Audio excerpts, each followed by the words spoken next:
Les usagers pointent du doigt le mauvais état de la route et l'incivisme des conducteurs. L'état de la route de Mbanga n'est pas bien. Il faut que vraiment l'État trouve une solution au niveau de Mbanga. Parce que si la route était bien, l'accident ne devait pas arriver. C'est le deuxième cas d'accident mortel qui se produit à Mbanga en moins de 24 heures après celui de vendredi dernier, qui a arraché la vie à 4 personnes. Bien avant, un pique-nique écrasait dans sa course folle une dizaine de personnes à la falaise de Tsan. La foule s'était amassée pour apporter du soutien à un conducteur qui essayait de dégager la chaussée, coupée par cette semi-remorque. Cap dans ce journal sur Bakola, dans le Nous et Kélé, région du centre. Là-bas, les peuples autochtones, les pygmées notamment, se disent abandonnés à eux-mêmes. Ils dénoncent les restrictions imposées sur l'utilisation des forêts, en plus du manque d'eau potable. Voici le reportage de Joël Niem et Fabrice Elou. C'est à cette source que s'abreuvent à nous les populations de Bakola, village situé dans le département du Nous et Kélé, région du centre.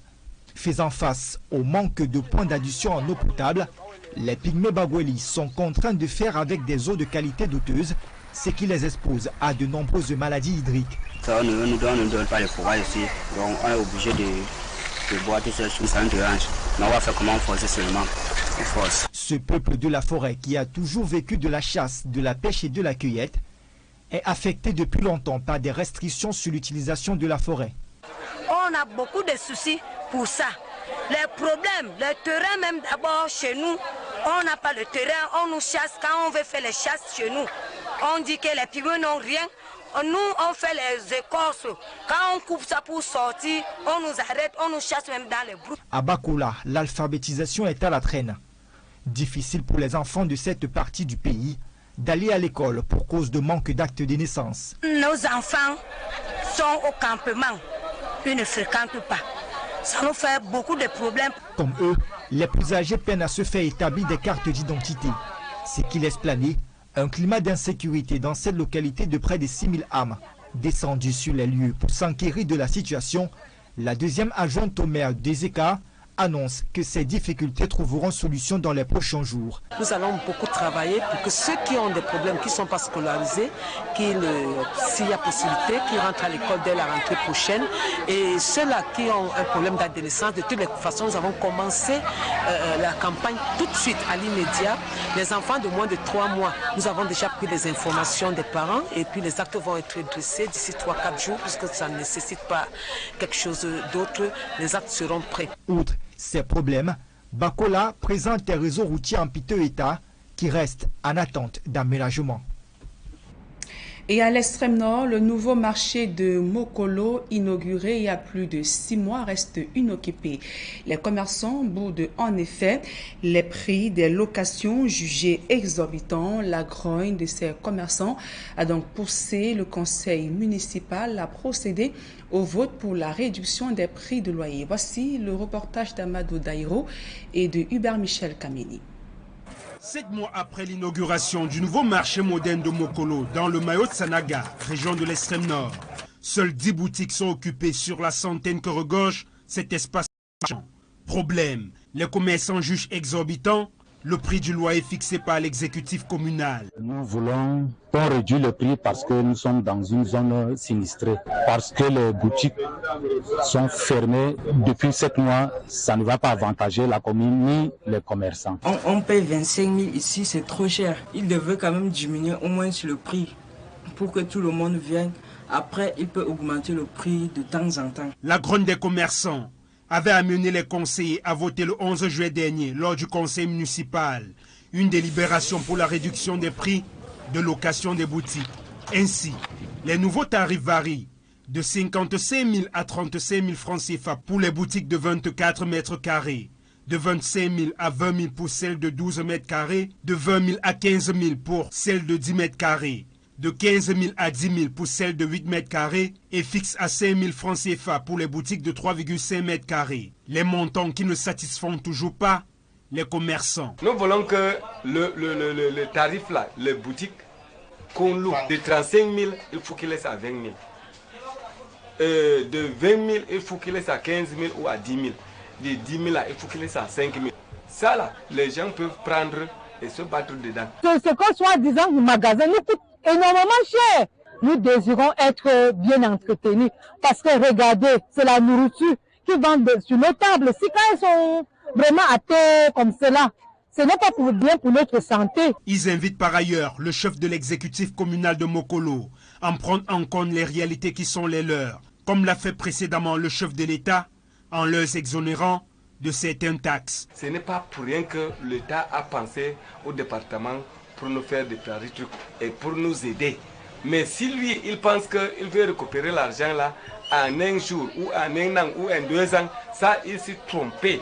Les commerçants disent tenir tête jusqu'à la prise en compte de leurs doléances. Le maire de Mokolo que nous avons sollicité n'a pas souhaité répondre à notre demande d'interview.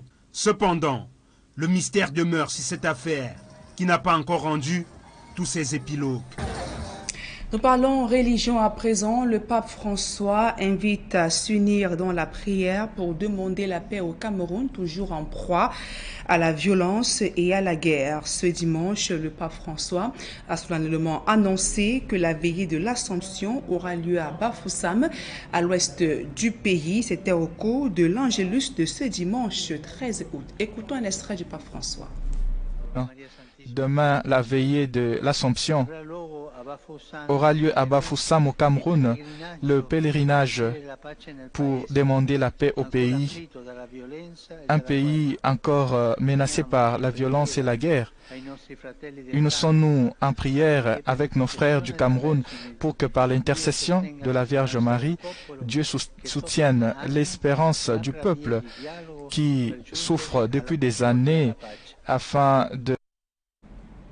Et la fête de l'Assomption sera donc célébrée ce 15 août et alors le diocèse de Bafoussam organise donc demain lundi une veillée dite de l'Assomption qui sera donc marquée par le pèlerinage marial pour implorer la paix et la concorde au Cameroun. Voilà qui nous conduit à l'actualité hors de nos frontières. Au Niger, la pression et les menaces sur les militaires se poursuivent. L'Union européenne met en garde contre toute attaque d'un personnel diplomatique.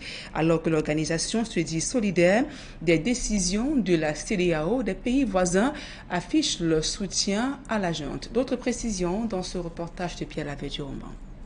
En cas de conflit, le Niger pourrait compter sur le soutien du Burkina Faso et du Mali, qui ont prévenu qu'ils seraient solidaires des putschistes et que toute intervention armée serait considérée comme une déclaration de guerre à leur encontre. L'Algérie et le Tchad, le Bénin, se disent contre une action armée dans ce pays d'Afrique de l'Ouest. Sur 6 pays frontaliers au Niger, 3, dont l'Algérie, le Tchad et le Bénin, se sont prononcés contre une action armée.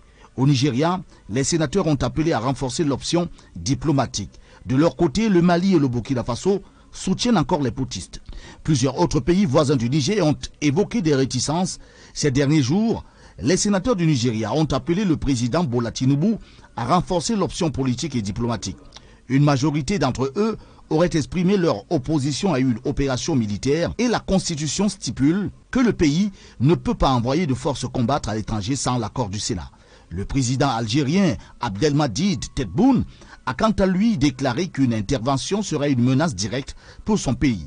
Il n'y aura aucune solution sans nous, a-t-il ajouté, criant que tout le Sahel s'embrase. L'Algérie n'est pas membre de la CEDEAO, mais partage une frontière de près de 1000 km avec le Niger. Le Bénin a lui aussi déclaré que la diplomatie restait la solution privilégiée. En cas de conflit, le Niger pourrait compter sur le soutien direct et affirmé du Burkina Faso et du Mali qui ont prévenu qu'ils seraient solidaires des putschistes et que toute intervention armée serait considérée comme une déclaration de guerre à leur encontre. Les putschistes ont par ailleurs annoncé mettre fin aux fonctions d'ambassadeurs du pays en France, aux États-Unis, au Nigeria et au Togo. Un signal hostile alors que la communauté internationale ne cesse d'appeler au retour à l'ordre constitutionnel au Niger. Le Niger est l'un des pays les plus pauvres du monde en dépit de ses ressources en uranium. Miné par les attaques de groupes liés à l'État islamique et Al-Qaïda, il est le 3e pays de la région à subir un coup d'État depuis 2020 après le Mali et le Burkina Faso. C'est avec ce reportage de Pierre Lavé-Duromban que nous mettons un terme à la première partie de ce journal. La suite, c'est en langue anglaise avec vous, Inon Senazi. Right, Nadine Jambo, thank you. Good evening once more to you, viewers. Thanks for joining us in the second segment of this newscast. We begin with this sad news that happened in the Banga Mungo division of the Letowa region. A woman who was crossed to death this afternoon by a heavy-duty truck. She was on board a motorbike. Unfortunately, she ended under the heavy-duty truck. According to sources, this was due to the bad state of the National Road number 5 linking Douala and Bafoussam. The truck tried finding its way, but unfortunately it stepped on the bike rider, killing the said woman. And this is another accident occurring on the National Road number 5. Should be noted on Friday, 4 persons on board a private vehicle died as a result of an accident. Another accident also happened on the La Falaise de Chang, where a speeding vehicle crossed several persons who have been hospitalized at the Chang hospital. This happened when the population gathered watching how the road was being cleared off after a truck tumbled, paralyzing circulation. We now take you to the far north region of Cameroon, where the population continues suffering from atrocities from the Boko Haram insurgents. They find it difficult to go about their day-to-day activities, one of them being agriculture. Their livelihood has thus been impacted adversely or negatively, as reported by A.C. Lucy Liangu. Boko Haram insurgency in the far north region has left several people stranded and forced others out of their villages. The crisis has also had a negative impact on children who are now orphans. About 1,000 children in the far north region do not have access to education. For 3 years now, teachers have not had an easy task, impacting knowledge on these children who, as a result of the crisis, think going to school is a taboo. Some of these children think going to school is a taboo, and some of them say it's forbidden to go to school. Watching their parents being killed, some are now very aggressive. Some of them are now very aggressive. Some fight with their friends, while others come to class with weapons.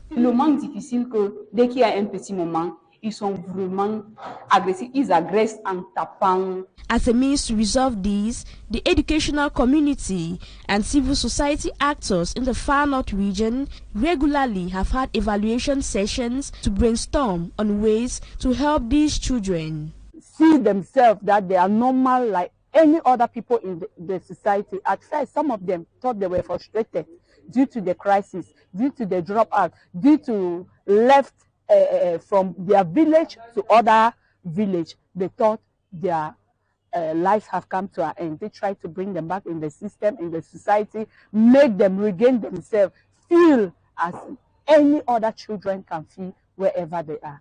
Presentations were made to highlight the actions carried out, such as the organization of awareness campaigns, development of skills, remedial classes to support children, and the follow-up of teachers, amongst others. In a communique signed in the month of July, the Senior Divisional Officer for the Wuri Division, Letowa Region, Benjamin Boto, wants the population to be aware of heavy rainfall in the months of August, September and October. He called on the population to take precautionary measures. This coming at the time most of the populations are occupying risk zones, and speaking to some of them, they say they lack the financial means to leave and go elsewhere. Thus, they have to take the risk.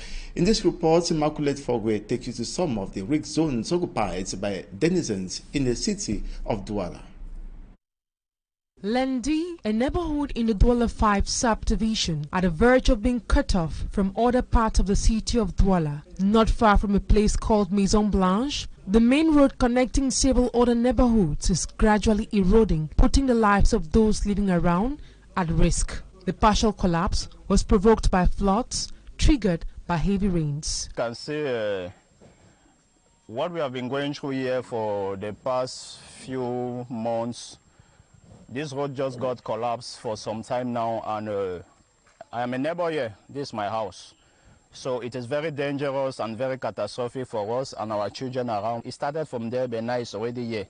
And since it's already here, that's the same way. When it crosses the road now, people who are here, who have vehicles, who have bikes, they will have no opportunity to cross. Only those who are pedestrians will be able to cross. Just like in Lenti, residents of Bangue, still in the Dola 5 subdivision, express fear of an imminent landslide that looms in the area. Those living on this semi-cliff risk being victims. Another major preoccupation of denizens of Bangue is the bad state of the road, which is affecting circulation. Another area where the threat of possible landslide is visible is at the Cité de Palmier neighborhood, where the primary school found just a stone throw away from the ravine. Parents advance concerns about the safety of their children who have to cross over the ravine when going to school come September 2023. Like this is school that is resuming. You know the number of students who are going to the lycée. We have not or less than 800 students who live from this destination to the public lycée which is there. So it is very dangerous. I myself, or everybody that is living here, we are living in fear because any day it can continue getting broken. And when it gets broke, it is devastated or it is very disastrous for us. Locals are denouncing the nonchalant attitude of council authorities with respect to their challenges.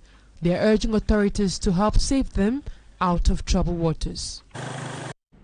Now we take you to a locality in the Nyong and Kele division of the Central region occupied by Pygmies. This indigenous group of persons say their rights are being violated, like the sale of lands and also the fact that they lack basic social amenities, and imploring authorities to also consider them in society. We have more with Glory Mala. Locality in the Nyong and Kele division, Central region of the country. Natives here are described as pygmies. The people complain they have been abandoned by the authorities for several years. They say the lack of identification documents hinder their children from going to school, and the frequent threats from foreigners to seize their lands are their major preoccupation. On a beaucoup de soucis pour ça. Les problèmes, les terrains même. We have so many issues here. People chase us away from our farmlands whenever we want to hunt. And they tell us pygmies have nothing of their own. We don't have birth certificates too. That's what hurts me the most, as our children do not go to school. Ils ne fréquentent pas. Ça nous fait beaucoup de problèmes passer dans le campement des autres pygmées. In an effort to bring lasting solutions to the problem faced by the localities of Bakula, the second assistant mayor of Ezeka visited the locality where he promised the state would provide birth certificates to children of school-going age to prepare them for the upcoming academic year. Nous allons beaucoup travailler pour que ceux qui ont des problèmes, qui ne sont pas scolarisés, s'il y a possibilité. We have done everything so that those that are not in school can return to school come September. And those without birth certificate will have them in less than 4 days. Les informations des parents et puis les actes vont être dressés d'ici 3-4 jours puisque ça ne nécessite pas quelque chose d'autre. Les actes seront prêts.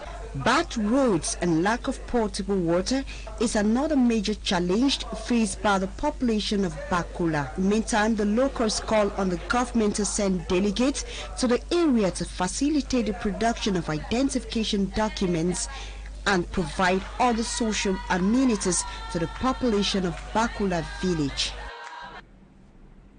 In news out of the country, right-hand man of Niger's democratically elected President Mohamed Bazoum have said the coup victim has finally been seen by his doctor on Saturday amid mounting concern. The physician reportedly brought food for Bazoum, his wife and family who are being held with him. Fears have been mounting over the health and detention condition of President Bazoum, his wife and 20-year-old son since military seized power and took them captive on July 26. The European Union and African Union have joined others in sounding the alarm for Bazoum. UN Rights Chief Volker Turk said Bazoum's reported detention conditions could amount to inhumane and degrading treatment in violation of international human rights law.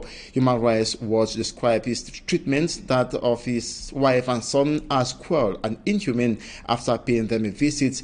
Bazoum's daughter in France said she is in close contact with her parents and brother, who told her their living condition or are living without clean water and relying on supplies of rice and pasta, although their gas oven is running out of fuel. She added that her parents have lost about 5 kilograms each, while her 22-year-old brother has lost 10 kilograms.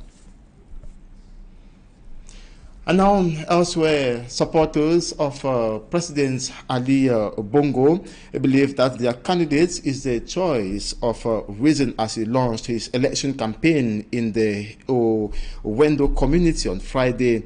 The Gabonese leader, who is favorite to win a third term, will face 18 other candidates in next month's presidential election. The Bongo's family has ruled the oil-rich West African state for 55 years. The 64-year-old who took over from his father, Omar Bongo Odimba, in 2009, officially announced in July that he would run again for president. The Gabon Election Center validated 19 of the 27 candidacy applications received, 5 more than in 2016. This is no issue for one of his supporters and activists and IT specialists who believe that it is an impressive move by Ali Bongo. Bongo's leading rival for the top job include Alexandre Barrow Chambre of the opposition Rally for the Fatherland and the Modernity Party, and the National Union's head Paulette Misambo. The opposition failed to agree on a single candidate to challenge Bongo in the August 26 poll, but both candidates are former ministers and parts of the Alternance 2023 coalition. And that's where we end this 8 p.m. bilingual newscast on Équinoxe Television. Thanks so much for watching. Stay tuned to more programs on Équinoxe Television. Coming up next, the program La Vérité en Face. Nathan Yambo. Bonsoir. Bonne soirée à vous, Inon Senazé. Mesdames et messieurs, c'est la fin de ce journal. Merci pour votre aimable attention. Tout juste après ce journal, retrouvez Duval Fangoy Babila Jonathan dans l'émission La Vérité en Face, avec comme invité Saleh Kezabo, Premier ministre du Tchad. Excellente semaine à tous et à toutes.